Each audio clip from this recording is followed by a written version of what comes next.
commence avec l'annonce dans la soirée d'hier d'un référendum pour inscrire la lutte du climat dans la Constitution, dans l'article 1er du texte fondateur. Il sera question en détail de la préservation de l'environnement, de la biodiversité et de la lutte contre le dérèglement climatique. L'objectif pour l'exécutif, c'est de pouvoir rendre inconstitutionnels des projets de loi qui auraient un effet dégradant sur le réchauffement climatique.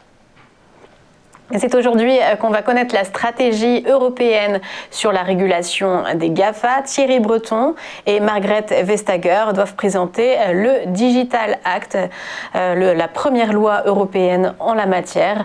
Derrière ce nom, l'objectif, c'est bien de garantir la libre concurrence sur le marché européen du numérique en mettant fin à la domination des GAFA accusés de verrouiller le marché. Il devrait donc y avoir des interdictions, des obligations et de la régulation, notamment sur les contenus.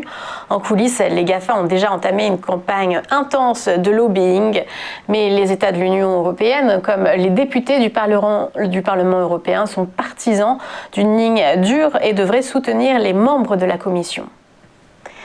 Et le groupe Société Générale a annoncé hier l'acquisition de Rizocar, une plateforme française spécialisée dans la vente en ligne de voitures d'occasion auprès de particuliers.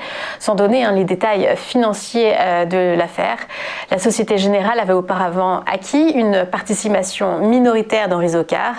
Rizocar sera maintenant en mesure de proposer à ses clients une offre plus complète autour de l'usage d'un véhicule, notamment en matière de financement et d'assurance. Il s'appuiera aussi sur la force de la Société Générale et de son groupe pour accélérer le développement à l'international. Du côté des marchés financiers, c'était comme un début de semaine hier sur le CAC 40, plutôt calme, plus 0,37%, 5527 points. Wall Street finissait en ordre dispersé, seul le Nasdaq était positif. Enfin, ce matin, les bourses asiatiques sont plutôt dans le rouge.